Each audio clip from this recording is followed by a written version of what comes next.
Welcome to the Women on the Rise podcast. I'm Jen Blandos, and this is where we talk about everything entrepreneurship. Whether you are just getting started or you have a 7 or an 8-figure business, I bring you the latest insights, ideas, and inspirations and interviews with the most amazing female entrepreneurs, so it will inspire and motivate you to build the business of your dreams. Welcome to another episode of the Women on the Rise podcast. And today I have a guy on my podcast, and you will see why in a few moments. I am joined by Tim Hayden, who is the founder of Hagley West watches. And you might know him from some of his very creative videos that you see online. Welcome to the show, Tim. Hi, thanks for having me. So I heard that you were in Dubai. I messaged you on Instagram and I was like, I need to get you on the podcast. So thank you so much for changing a few of your plans to come see us on your holiday. Well, thanks for, it's not so much for a holiday, but thank you for inviting me. You're welcome. So before we jump in, for people who don't know you or your business, could you maybe tell everyone a bit about yourself? Okay, I'm an entrepreneur. I'm trying to grow a global watch brand from my kitchen. And I'm documenting everything on social media. So I started with nothing from scratch, documented everything I'm doing behind the scenes, and have luckily enough amassed quite a big following now on social media, and they're following me all around the world growing this business. And, you know, we very rarely have guys on our podcast. I did wonder why I was invited, I must admit. I know, right? I'm honoured. The reason why we do, because I think although our target audience is female entrepreneurs, that I think that there's things that we can learn from all over the world. And so whenever I meet guys who I think are doing really interesting things, I'm like, come on my podcast, let's talk. So that's why I wanted to have you. And what I think is so interesting is what you've been able to do with the power of video and social media. What I would love to know first, do you have a background in marketing? Have you got that background, or is it just something that you were like, I'm going to create some videos? No background in marketing, no training, no college courses at all. Learned on the job. I've been in business for quite a while. I had my first business when I was 30, and so I was in IT. Right. Totally a boring business, boring industry, nothing like what I'm doing at the moment. So when I started this, it really appealed to my creative side, something I'd never really used, to be honest. And then I just thought, wow, how can I grab people's attention? So if you were in IT first, what made you want to do a watch brand? Did you sell the IT business? No. What happened was I made a lot of money in my 30s. I then lost 2.4 million in the crash of 2008. Reinvented the IT business. I built it up, but then I built it up as a lifestyle business because I wanted to spend time with my kids. And then became semi-retired, and I was having quite an easy life in my 40s. But then as I was coming to the end, I thought, I really want to go for it. I thought, gosh, I haven't really fulfilled my true potential. How far can I go? And then there's no greater challenge than to try and grow a global brand. I mean, that is it. I mean, as an entrepreneur, it doesn't get any higher than that. So I just thought, well, I don't want to go through life and look back and live with any regrets. So I thought, sod it, go for it. Fantastic. And you sold your house. Yeah. So I was like, that's very brave, because for me as a business owner, one of the things that's always been my fear, and maybe that's been something that I'm always like, I take risks, but I always my highest level of risk is like, I don't want to lose my house. Yeah. I know. I mean, it's not something I'd recommend for everyone to do, to sell their house and put everything on the line. But I knew that if I wanted to go to the absolute pinnacle, I had to risk everything, because I was in a point where I started this watch business and I thought it's just going to be something on the side. I thought, be something on the side, I can draw a bit of money from it. Then I saw the potential of it. So for the first 2 years I started the watch company, hardly any watches sold. I thought, if I really want to make a go of it, I've got to put everything behind it. But I knew I wouldn't earn any money for a few years. And I thought, well, I'm going to run out of cash. Yeah. And kids, they're not cheap, especially ones that want to go to a drama college and things like this. So I just thought, well, there's only one thing for it. I do this thing, right? I step out of myself and I look at myself as if for my business project. Yeah. I take away emotion and I go, what can I do to ensure I can get from here to here? what's the best solution for this problem? And I looked at it and I said, I need to sell my house. I need to liquidate my assets. I need to give myself as much time as possible to make this work. And I put myself in a position where my back was against the wall, where I had no other option for this to work. No plan B, no safety net.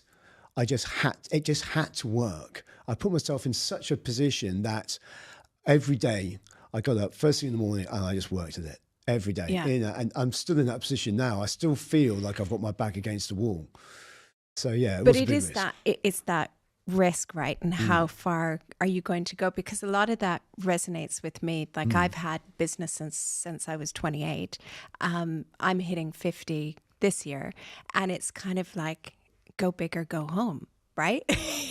Where it's like, I think I played it safe a little bit when business was easy. And I'm kind of like, no, but I want to do something big. And that's when you do those big risks. But do you ever have, because one of the things that I find, and I don't know if you feel this, that sometimes I'm like, there's the fear that creeps in. You know, you have the vision of where you want to go, but it's like, oh my gosh, like, what am I doing? And then you have the conversation with yourself and you're like, no, this is the right thing. I'm doing it, but it is a bit scary. It's a lot scary. If it isn't scary, it's not right.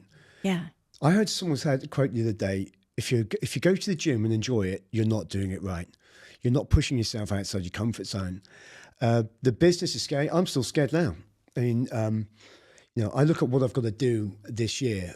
Our schedule for this year for my potential business growth and what I need to achieve is quite overwhelming. If I look at it as a whole, it's just too much for me to comprehend. So it's about taking it down to bite-sized chunks so you can manage it. But it should be scary. That is it. I mean, it's the one thing that stops people doing business is fear. Fear of judgment, fear of failing. There's all these different things. It's all about overcoming fear. But then the thing is if you don't do it, got the regret. You have, right? Because that's where I as well, like I started Female Fusion. I walked away from my other business and started Female Fusion 3 years ago. And I was kind of like, this is it. I'm going for it. I'm making it big. I'm taking it global. And I have, but it's still freaking scary.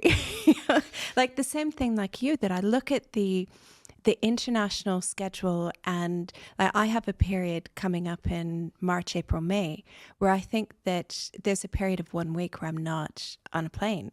And it's exciting. Like, I don't know about you, that I love getting on airplanes and going to different countries and meeting different people. But then also I'm like, what? You're kind of like, what am I doing? But it's also cool. Yeah. I'm the same. My favorite part of what I do is meeting people. Yeah. Going to new areas, meeting people. I'm sowing seeds around the globe, spreading the word of Hagley West to the ethos of Love Your Journey. And that's what I love doing. If I could just choose one thing to do for the rest of my life, it would just be going out and meeting people.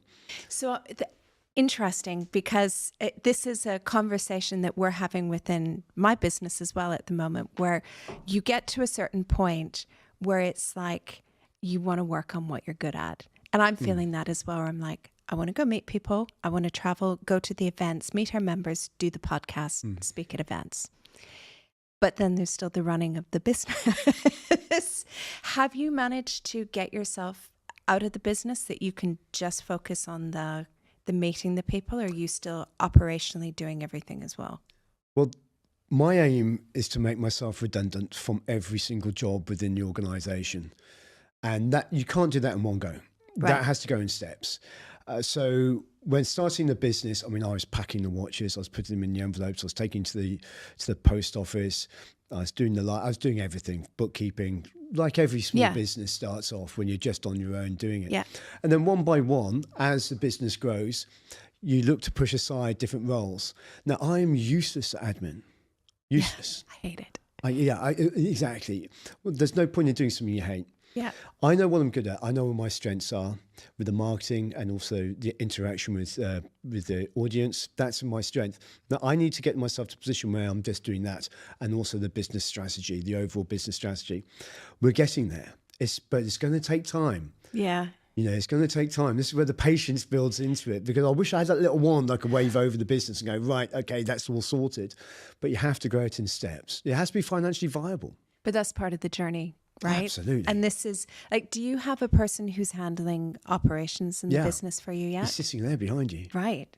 See, that's fantastic, because I think that's one of the things that business owners find the hardest to let go is the operations. But like from my perspective, it's like, I don't want to run the business. I want to be meeting people and doing this, but other people, if they can take care of the operations, that's the best. Well, it's the number one reason why businesses don't grow is because the owners are too controlling. Yeah. And they don't want to let go. Yeah. Let go of it. Totally, right? Yeah. I mean, the more things I can let go of, we've gone from a team, we've built to a turnover of £3 million a year, and that's just me and two other people. We had a few other things outsourced. In the next month, we're going to be up to 9 people on the team. So we're growing the team as fast as we can. By the end of the year, we hope to have up to 18. That's great. And so, like on content, from March, I'm going to have 5 people in the team working on content and social media. Whereas just 3 months ago, it was just me. Were you editing your videos and doing everything yourself? On my phone. Right. Yeah. And how did you learn how to do that? Just like self-taught, worked it out? Actually, my first ever lesson in social media was from my son. He's now 12, so he was 7, I think, at the time, or 8. And he taught me how to make a TikTok. And that's how it started. He taught me how to make a TikTok. And then I saw that as a fantastic vehicle.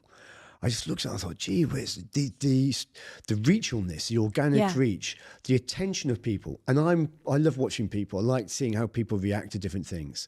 So I studied TikTok for about 3 months, and then I made a move. And I thought, well, how can I put myself over? So I decided to tell my journey. I said, this is my story. This is my journey so far. I put out a post. It got 500,000 views. I got instant following. And from then on, it's just grown and grown and grown. That's fantastic. And all from the help of your son who was 8. He was 8 at the time, yeah. I love that, though, that our kids can kind of help you with that. I have a 15-year-old daughter, and it's the same thing as well, where sometimes too, because I ask her for help on TikTok, and sometimes she'll be like, oh, you're not going to be on there, are you? Like, that's just going to be so embarrassing. And I'm like, no, TikTok is where it's at. Yeah. And I think business owners, especially ones who are maybe kind of 40 plus, are like, no, TikTok's not for me. I know, it's ridiculous. But TikTok is totally for you. Every social media platform, you've got to understand how to adapt to each platform, because whenever you open up a platform, the way you react to that platform is slightly different to another.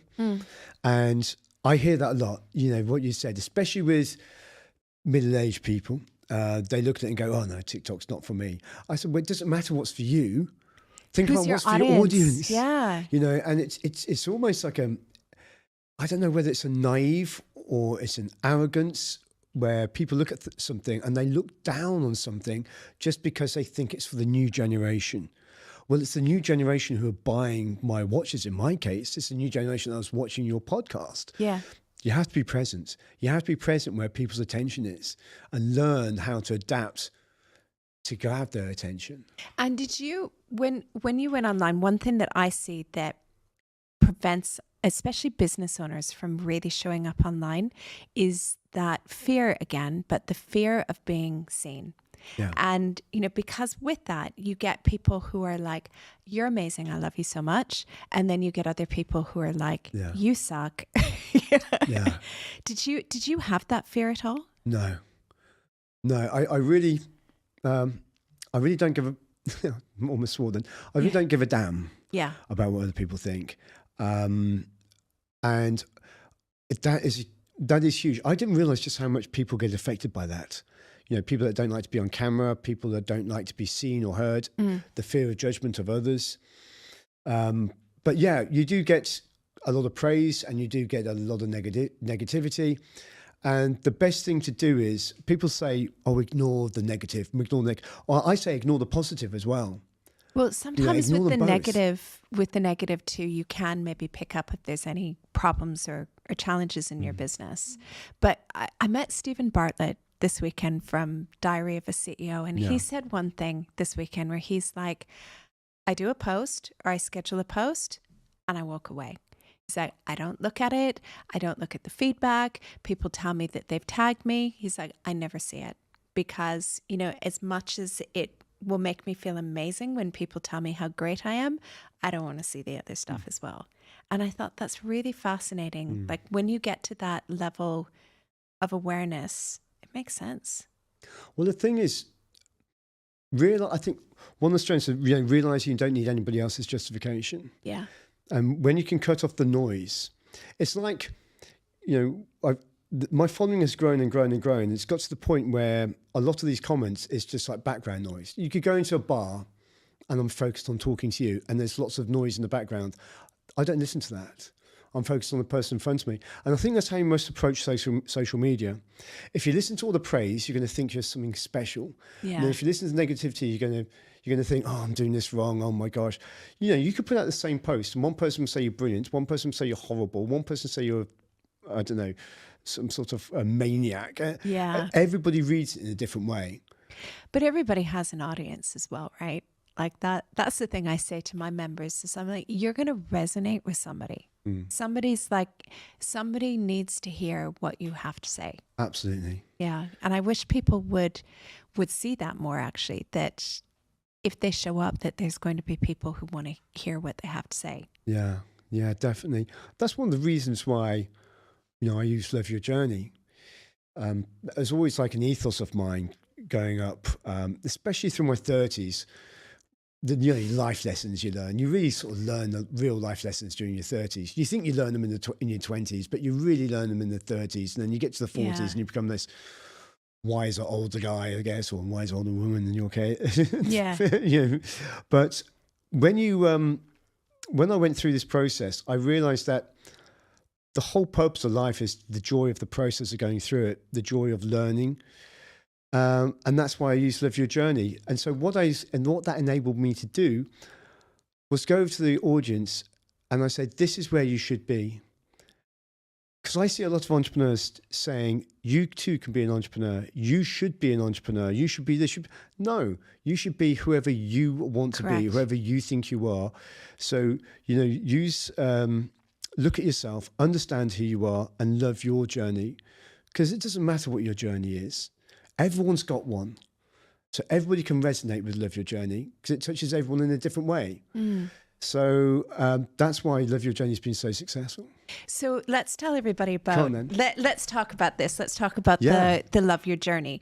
So did you start doing it? Where did you start doing it? In America? Or? Oh, you mean the Find Tim challenges, you mean? And the Find Tim challenges. Okay, yeah. Well, Love Your Journey is a strap line to the business. That's the ethos to the business. The Find Tim challenge was just a way to connect with the audience, something entertaining. But that's how you really blew up, right? No, I blew up before that. I blew up, well, I had 3 phases really of sort of blowing up, if you like to call it, of growth. The first one was documenting my journey. Then I celebrated the journeys of other people through Love Your Journey. So I started telling other people's journeys, celebrating that. The next phase was I then decided to hand deliver watches. I went on a live on TikTok and I said, everybody who orders a watch in the next hour, I will personally hand deliver every single watch. How many watches did you give away? We sold 67 in 1 hour. And at the time I was turning over not a lot at all. I was just sitting in my kitchen. I thought, bloody hell, I've got 67 watches to deliver. And it was all over the UK. I mean, from the Outer Hebrides to Kent to Cornwall, Wales, everywhere in Scotland, all over England. I had 3,600 miles to drive. It took me 6 weeks. I hand-delivered every single watch. Wow. And you drove? Yeah. I drove, flew, boat, train, anywhere it took to get to everyone's house. And then I hand-delivered, and every hand-delivery was filmed, and we posted it. And we've posted the interactions, I mean knocking on the door. And it did 2 things. One, it gave me a really good, strong connection with my audience.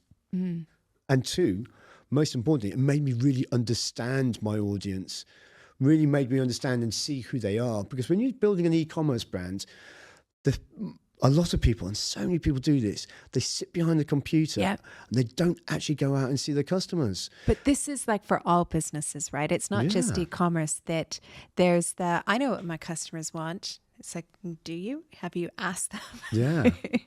And see who they are. Yeah. See what makes them tick. And so, we did that. So that's the first thing. And then a couple of years ago, I just had a decision one day, just came up with an idea. I said, what if I went live somewhere in London? So I went to the South Bank. I was near London Eye. I thought, if I just go live and say, right, the first person to find me and say, love your journey will win a watch, how long it would take. And so I told my audience, I said, right, I'm going to London on Friday. I'm going to be going live. First person to find me will win a watch. I'll see you all Friday. And I couldn't believe what happened. I went live. I thought I was going to be sitting in this place about 3 hours. It was freezing. It was January. And as you know, England's pretty cold in January. Uh-huh. So I had a hat, scarf, gloves, big coat on. And I sat there, and 1 minute, 50 seconds later, a guy ran up behind me and said, love your journey. He'd taken the day off work. He'd been scouting me. He'd been seeing on my story on Instagram little clues to where I was. And he found me in 1 minute, 50 seconds. And within 10, 15 minutes, I had about 20 people standing around me. Wow. And I just looked, and thought, damn my neck. So is that was it at that moment that you took that decision to develop to really go all in on this? Yeah, I mean, we started doing it. I thought, well, how far can I push this? So we did different places. Then I'd spring up in the middle of nowhere and say, right, I'm live. Who's going to find me? I'm on the edge of a lake, or everywhere all around the UK. I've done everywhere. And then I did another challenge in the morning one day. I was live and I said, right, whoever buys a watch right now, anywhere, I will put all your names into a hat, pull one out, and I will hand deliver the watch immediately, right now, this very second. So I did this challenge. I pulled out his name, and the guy was in Oslo. I thought, blimey, I bet I've got to go to Oslo. So I got out of the house, drove to Heathrow, caught a flight from Heathrow to Oslo, met the guy at the airport, handed him the watch, filmed it all. That's fantastic. I thought, right, I'm in Oslo now. What do I do? So I thought, I'll do another Find Tim challenge, see if it works out here. Right. Did you bring a suitcase full of watches with you? No, or you were just like, here's the one on my wrist. No, I bought a couple. And then I did it in Oslo, and I was found by 4 or 5 people, came out and found me. And then I thought, I might have something here. You know, the videos are going viral, and the following was growing and growing. And it just built up and built up. And then I went all around Europe, Rome, Paris, under the Eiffel Tower, went to the Arctic Circle, everywhere around Europe. And then I just said, right, I want to see if I can break into America. If you're going to grow a global brand, you've got to make it big in America. That's a holy grail, right? Yeah. So we were selling, so this was about 18 months ago. We were doing about 7-8% of our turnover in America. And went out there, and I flew to Boston, and we arrived. And as soon as I walked out of the hotel, someone walked up to me and said, "Live your journey." And I couldn't believe it. And then I did a challenge, and 35 people came out, and I didn't know what to do. I was just surrounded by these people. I thought, I wasn't expecting this. I don't know what to do now. We filmed it all. Then we moved on to New York. Same thing happened. Philadelphia, DC. Then I said, right, we've got to keep coming back. So in the last 18 months, we've been going back, and then it turned into the Find Tim in 50 State Challenge.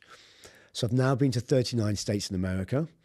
I'm actually, 1 week tomorrow, I'm flying back out to the States. We've got 11 more states to do. Wow. Are you going to do them all in the next trip? Oh, no, we can't. I'm doing 5 more states in the next trip, but I'm literally, from here, I go home for a week, then I'm in the States for 5, traveling around. I come back for a few more weeks and I'm back again. So going backwards and forwards. Got 11 states left to do. And the last one will be Hawaii. We're doing that at the end of July. We've got a big event. And we've gone from turning over, I think, around about £15,000 a year in America to 2 million in under a year. Just in America? That's just the States. So what percentage of your revenue now is? 75%. Wow. Would you have ever thought that? No. It's incredible, and it's just getting bigger and bigger. We're now the fastest growing watch company in the world, and if we continue the way we're going, and if we hit our plans, and I can't even believe I'm saying this. I never thought I'd be in this position. Put it out to the universe. But yeah, we could be the number one growing company in the UK after next year. In the fast track 100s they do. Yeah, we're definitely going to be top 10. We're looking like we could get number one.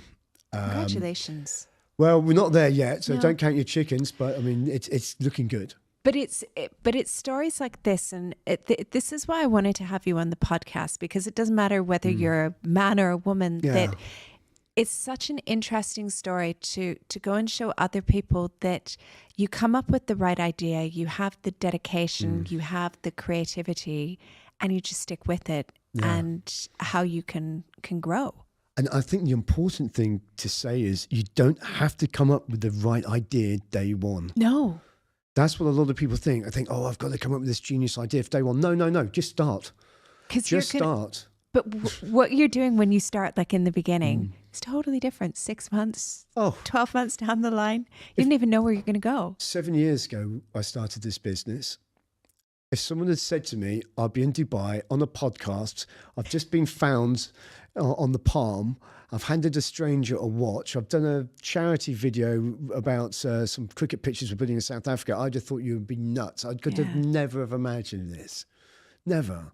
I just thought I'd just flog a few watches. That's all I thought. But so even as well, like within our business, our businesses in Female Fusion, we have e-commerce brands, people who have watches, jewelry, different things, and they're stuck.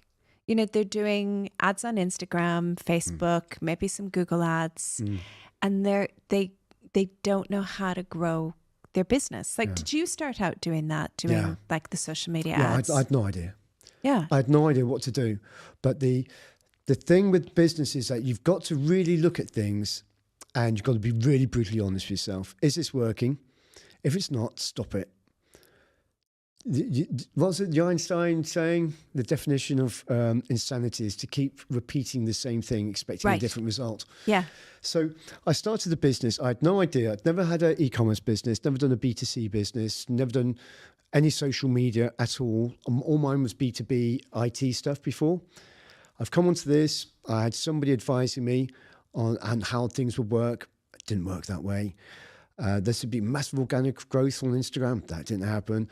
You could get all your business through Google ads. That didn't work. Ads through Facebook and Instagram. They didn't work. I mean, I wasted all the budget in the first 2 months, 2.5 months.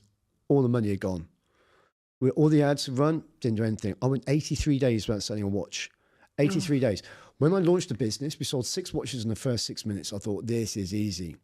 Didn't sell another watch for 6 weeks. Sold a few more, then it went 83 days. Then we went through. And who was buying it? Your friends and family? Mates down the pub. Yeah. I actually sold a few watches for cash in the pub. I actually went down, like to be there, Bill would go, I love a watch off you. And he'd give me I'll say, I'll go 100 quid cash, we'll do it. And, those were the sales. But so many people would give up at that point and go, right, I tried this. It's not for me. Well, I went through it and I knew what had to be done, because what I did was I was introduced when we started the business to social media, and I became a student of social media. I was just watching and watching and watching. And the biggest thing that I got from it and seeing it was, you have to connect with an audience. You can't build a business on a product. So people saying they're doing product sales, it doesn't work. You build your story on that and by building the invisible bridge between an audience and the product, which is the brand. That's the emotional connection. You focus on the emotional connection. That is. So you have to resonate with people. How can people resonate with you? Now, we live in a life of social media now, where instead of being aspirational, well, I want to look like that or own that, be inspirational. Yeah. Be that person that makes somebody feel better. So by telling your story, people can resonate, because people don't connect through you sitting on a flash car on a yacht. They connect through vulnerability. If you are strong enough to show your vulnerability on social media, people will connect with you. But that, I think, is where it's really changed. right? Because 5 years ago, it was like all the slick videos and all of these things, where now it's like, I don't want that because that's not real. I want, and even I find as well, when I'm deciding if I'm going to buy something or invest in something, I want to feel that connection and feel that authenticity from the founder, from the organization. Yeah, absolutely. Transparency is key. Yeah. You know, TikTok's changed everything really, because TikTok's shown people for who they are. The Instagram posts where they're touched up, and the guys with six packs, and all the videos and photos look perfect. TikTok enabled people to be themselves and transparent, and that's changed. It's completely changed the way in which social media works. And people want that content. Absolutely. There's still the fear though about that. Like we actually we partner with TikTok, so we work with TikTok because they're like, we want to help female entrepreneurs get on TikTok. And still, you know, I've had a few people message me and go, I don't feel that that's a very good partnership for Female Fusion, because they're like, I don't see how it can help my business. And I'm like, you're missing the point. You know, give me a year. After a year, people are going to see it. But there's, I think for small businesses, that there is such untapped potential that if you get it right, and if you creatively use it, it's going to be huge for your business. Yeah. And in the last year, Facebook Reels has blown up. Yeah. Organic reach on Instagram Reels has blown up. You've got YouTube Shorts. Yeah. You've still got posts on LinkedIn as well. There's so many platforms to utilize, so many. Yeah. So I want to talk a little bit more about your Find Tim challenge, because there was one video that I saw, I think it was in the summertime, and I see that you've kind of integrated it in your business. And this is a really nice bit of storytelling, I think, as well, which is when you met, there was a deaf man in America. I think his name was Derek. Is that it? Derek, yeah. That was really special. Maybe if you can tell everybody a bit about that and the impact that's had on your business. Yeah, I mean, the Find Tim challenges throw up so many fantastic moments. A lot of the moments are very entertaining or funny or exciting, or but there are a lot of very special moments. I've met some very special people, and I was in Indiana, just by the Ohio River, which is right next to, just north of Louisville, Kentucky. And I did a Find Tim challenge. Now, Find Tim challenge, I did a silent Find Tim challenge, I should say, which is where I sit in complete silence and I give a few clues. So I'm live on TikTok and Facebook, and I show a few clues, and people have to guess where I am. If they guess where I am, they've then got to come to me, find me, and say, love your journey. I then give them a watch. So I did this challenge in this park, and this lady turned up, she won the watch. And then I switched all the cameras off. We'd finished the live, and I was there. My son was with me. He came out to America on that trip. And I was just packing everything away, and this guy walked up to me and passed me his phone. And I looked at him, and on his phone, it had "Live Your Journey." Oh. I looked at him, I said, thank you. And he took the phone back. He's tapping onto it. He passed it back. He goes, I am deaf, but I just wanted to come down. I love your videos. I wanted to meet you. So I shook hands with him, and we communicated through his phone. He could lip read, and then he was typing. And it was lovely meeting him. And then he walked off. And I just stood there, and I was really touched by him. Now, normally on the challenge, it's only the person who gets there first gets the watch. And I get found by thousands and thousands of people, so I can't give a watch to everyone, obviously. So I give them like key rings saying I found Tim, and it's a little memento. I'll give you one afterwards. Oh, okay. And anyway, so he walked off, and I said, I've got to chase after him. And so I ran after him with a watch, and I caught up to him, and he was at the time on the phone to one of his friends communicating, say he'd met me.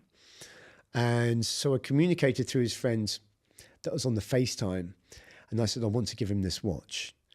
And so I gave him the watch. He thanked me, and then he taught me how to say "Live Your Journey" in American Sign Language. So he taught me how to do it, how to sign it. And it was just a lovely moment. And then the next day I did a Find Tim challenge in Louisville, Kentucky. It was a big city Find Tim challenge where I had 100 people come down and meet me. And one of the guys that came to meet me was another deaf guy. Wow. And I couldn't believe it. Another deaf guy came up. And so when he came up to me, he didn't know I knew the sign. So I just said, oh, and I signed Live Your Journey to him. And he was blown away by it. And then Derek came, and the two deaf guys were signing to each other. And I was just standing there going, what? It was just an incredible moment, really. And ever since then, I like carrying around with me mementos of people I've met. They've given me gifts.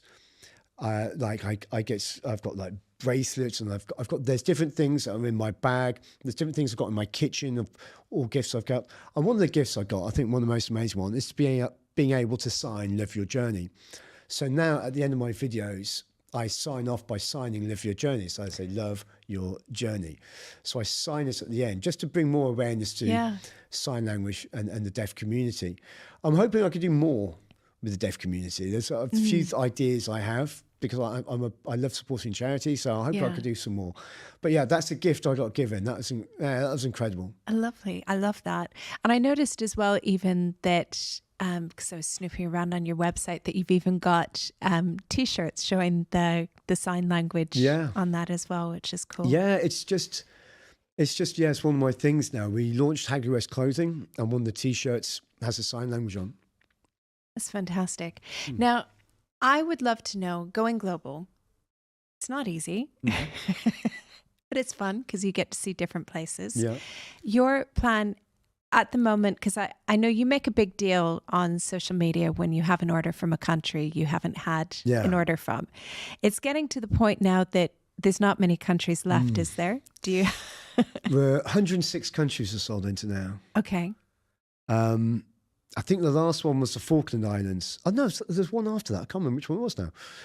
I sold a watch to the Falkland Islands. I couldn't believe it. There's only a population of about 2,000, I think, or 2,500 on the whole island.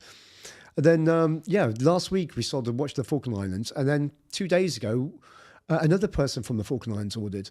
So there's now two word Hagley of West mouth. watches. That's probably exactly what it is, right? This one person's like, look at this watch.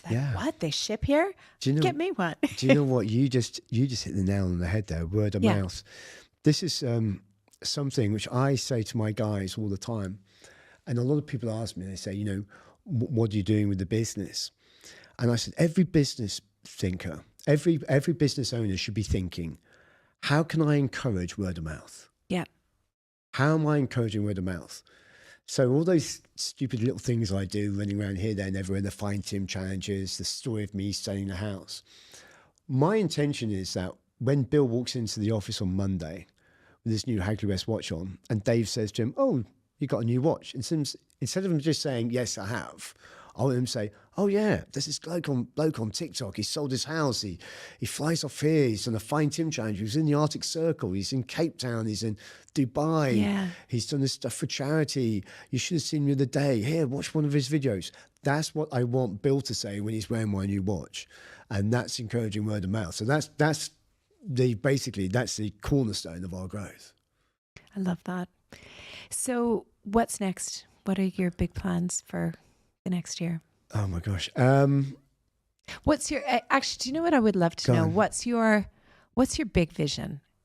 Because all of us, and it might change, but we start our businesses and we should have a vision for where we want the end goal to be. What's your big vision for that? What does it look like? Okay. My vision hasn't changed from the first day I started, really. I had a purpose. I like to say I just wanted to flog a few watches.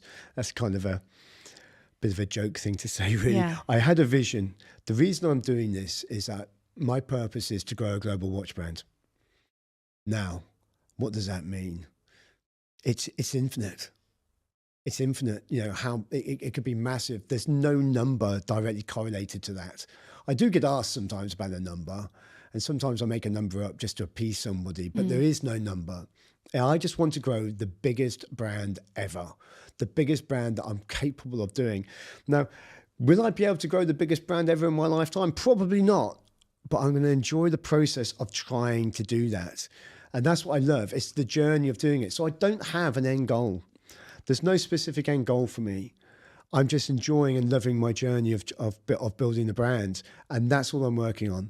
How can I do anything better? And when we do one challenge next time, how can we do it better? How can we edit that better? How can we design and watch better? How can we connect with more people? And the other part of it as well, and not to sound too corny, is just how much can I give back with the charity? Because I'm in a position now where I have a duty to give back as well. I know a lot of people say that, and it does. Sometimes it sounds cringy when people say it, but your purpose in life is to leave a legacy. Something you're proud of, something that you actually look at yourself and go, God, I'm really proud of myself for doing that. So whatever I can do there as well. And it's not just about giving back financially, it's giving back time. Yeah. Which is stuff I'm doing with the Autistic Society. So yeah. Sorry, I can't give you a definitive end goal, but it's an ongoing journey. Well, I mean, that's a good goal as it is as well. I think that's what I love is the giving back and the legacy, because a lot of people don't think about that. It's almost like, how much money can I make? And they're focused more on the revenue numbers rather than actually, well, I'm doing really well and I want to put this back in the community or help causes or people or things like that. And that's really important to be able to do that. Yeah, it's a business is about how much you can give, not how much you can take. Again, that's another thing that stops people from growing, because they just think about what they're getting, not giving. They don't think about what they're giving.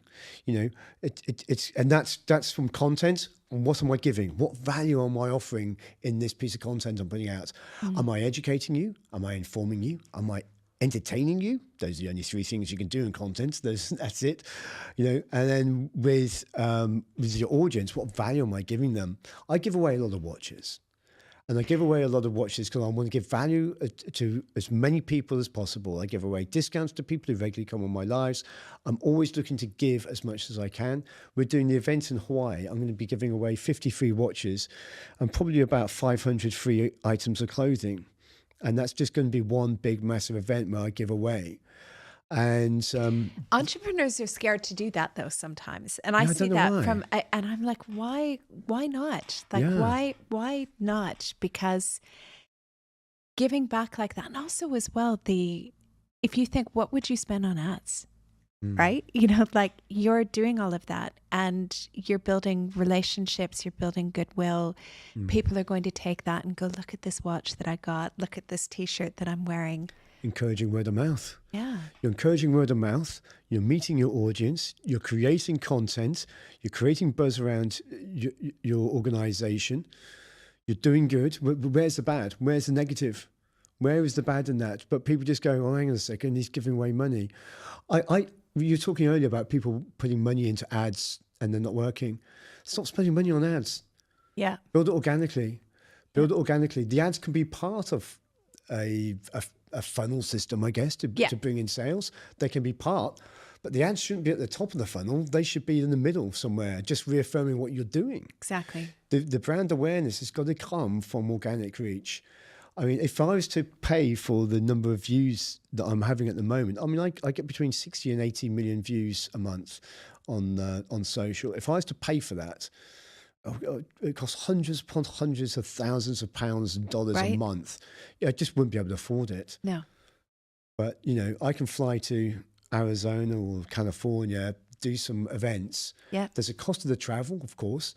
I started by traveling around England, then I did Scotland, then I did Wales, then I did Europe, and then I did America. I built it in stages. I didn't jump straight to the end game. Yeah, and that's it as well with going international, right? You have to dip your toes in slowly and get to know the market. Like, the thing I find crazy with some people is they think going international is going to America. It's the holy grail, but there's a lot of other places that you can go to that can have just as much impact to help you get started, rather than being a big fish or a small fish in a big pond. Yeah. Or a lot of people try to go there too quickly. Yeah. We didn't, from the moment I first launched to the moment of going to America, it was just over 5 years for me. It was a slow build. Yeah. It was a slow build. But people sometimes don't realize that when they see you online, right? Or when they see me online and they're like, I can't believe you're so successful, how you do all of this. And you're like, it took a long time. Yeah. That overnight success, it took 7 years. It's, you know, that overnight success takes 5-10 years to go and do that. And then you're just doing it again and again and learning from your failures and failing forward and changing things and making it different. Yeah. Yeah. Overcoming fear of failure. I always say the best thing for business when people ask for advice is that you've got to be consistent, persistent, but most of all patient. Those are the three things: consistency, persistency, and patience. Yeah, that's the recipe for success for entrepreneurship, I think. But it's like you were just saying outside that you've heard of other people doing podcasts and they do 10 shows and give up. Yeah. 10 shows, they even got started. Totally. They're not walking, they're not even crawling. You know, I'm 100 episodes in on the podcast right now. Congratulations. Thank you. And I was looking, you know, because you do want to see the performance, and I was looking at the performance of where my podcast sits globally, and it's top 10% in the world. But then I have friends who have had their podcast for 5 years and they're top 0.1% in the world. And part of me is like, what are they doing that I'm not? And then it's like longevity, right? Yeah. You know, they're showing up consistently every single week. And if you show up every single week, 5 years from now, I'll be in the top 0.5 or 0.1 because I show up, I'm giving, I'm putting out the content. And it's just knowing that you have to show up and do it. Yeah. Well, Tim, thank you so much for sharing your journey. Yeah. And I love your journey. Thank you for being so generous with your time and spending time with us on the podcast today. Well, thank you very much for having me. You're Loved welcome. it. Thank you. If you loved today's episode, why not come and join us in Female Fusion? The doors are open for our membership right now. And in our membership, you will get to meet the most inspiring, wonderful female entrepreneurs. And you know, when I speak with our members, the thing that they say to me that they love the most is the community. That the community is filled with the nicest, most supporting, uplifting female entrepreneurs. And who wouldn't want to be part of a membership like that? So our doors are open. All you need to do is head over to femalefusionnetwork.com/join. I look forward to seeing you on the inside.